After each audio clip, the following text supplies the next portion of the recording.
for avaliar a etiologia das lesões do manguito, né, o mecanismo de lesão principalmente, lá vou eu para os meus slidezinhos aqui, ó. Deixa eu pegar um slide da minha aula que eu acho que fica mais didático e fica mais legal a live aí para vocês entenderem o que eu quero dizer, fica mais ilustrativo. Vocês gostam dos desenhos, né? Acho que fica bom. Então assim, o mecanismo de lesão desses músculos, e aí o mais fácil da gente explicar, e até porque é o mais comum e mais fácil de vocês visualizarem aqui nesse curto tempo que eu tenho, é o do supraespinal. Então por muito tempo a gente acreditou que o mecanismo de lesão do supra acontecesse por conta de atrito ali no acrômio, né? Aquele modelo lá bem anatômico, voltado para sobrecarga, para a raspagem ali do tendão do supra no acrômio.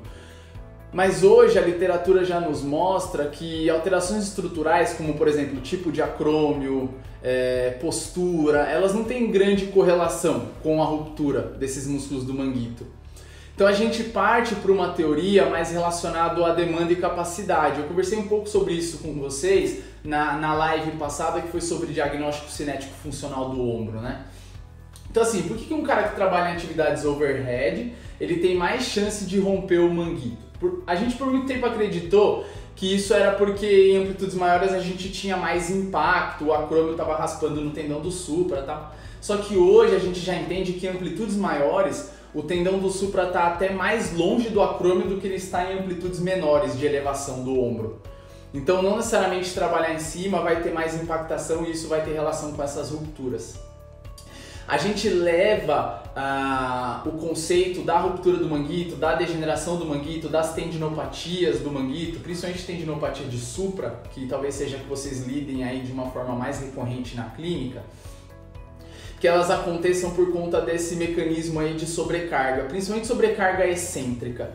Então, como eu disse para vocês, a maioria das dores dos nossos pacientes ela vai acontecer para elevação do ombro e rotação externa do ombro, certo? Não é à toa que é muito mais comum que seja para elevação. Por quê? No movimento de elevação do ombro, principalmente quando você está em amplitudes maiores, você tem maior sobrecarga nos músculos do manguito, principalmente no supra, porque você tem uma exigência maior para ficar com o ombro aqui do que para ficar com o ombro aqui embaixo, certo? Eu até conversei sobre isso com vocês na live passada, né? Por que ninguém vai no mercado e sai carregando a sacola assim, ó, na rua, com o braço aberto? A galera vai no mercado e sai com o braço aí ao longo do corpo. Porque a demanda, a sobrecarga, é muito mais fácil você carregar a sacola ali ao longo do corpo do que com a abdução de braço. Então, as exigências no manguito, à medida que você aumenta as amplitudes de elevação, elas vão aumentando, porque você tem mais braço de alavanca agindo sobre esse músculo. Ao mesmo tempo que, por exemplo, o supraespinal, vamos explicar bem em cima do supra que fica mais didático.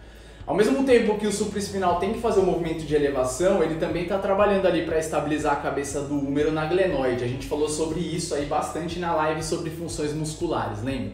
Da capacidade que o manguito tem de elevar o ombro ao mesmo tempo que mantém estabilidade, mantém área de contato. Eu enchi bastante o saco de vocês com isso. Então, o que acontece quando o indivíduo trabalha muito em overhead, seja ele um atleta de arremesso ou ele um indivíduo do dia a dia, é que você tem uma sobrecarga excêntrica, principalmente na volta da elevação ou na fase de desaceleração de um arremesso, quando a gente fala de atleta, muito grande sobre esses músculos do manguito, principalmente do supraespinal, quando a gente fala da elevação. E nós sabemos que não existe um movimento ou uma contração que exija mais de um tendão do que a contração excêntrica, é onde a gente gera maior carga no tendão. E como que a gente consegue fazer com que um tendão fique cada vez mais forte? Jogando carga nele, fazendo uma analogia aí aos músculos, como é que a gente consegue fazer com que os músculos cresçam, a gente fique forte lá na academia? Você tem micro lesões, micro rupturas, e a reparação dessas lesões é o que vai fazer com que aquele músculo tenha uma área de secção transversa maior, você ganhe hipertrofia principalmente, certo?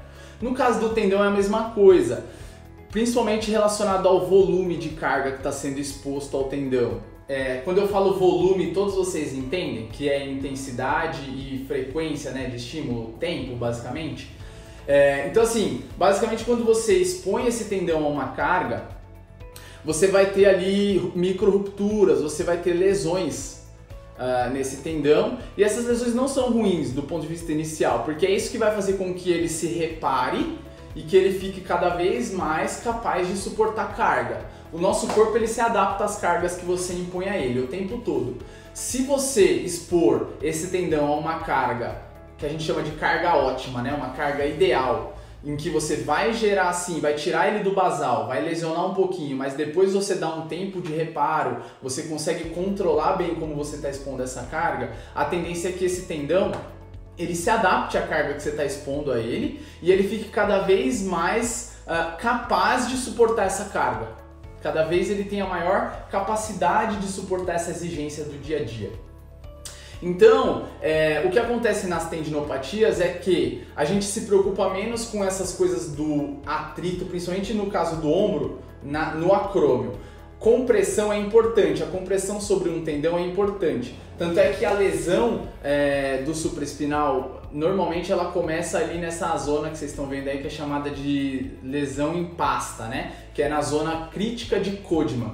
É uma zona onde você tem pouca vascularização. Então imagina um tendão que começa a receber carga de forma desordenada, sem controle, que é o que normalmente acontece em indivíduos que realizam atividades overhead, acima da cabeça. De novo, seja atleta ou não.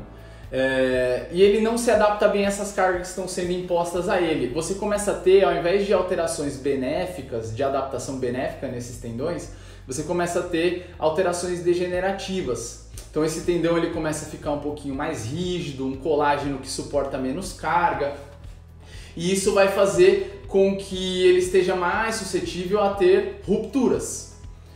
E se essas rupturas acontecerem próximo dessa zona que vocês estão vendo aí em vermelhinho, chamada de zona crítica de Codman, a tendência de reparo, a chance de cicatrização dela é menor, porque nessa região você tem menos suprimento sanguíneo.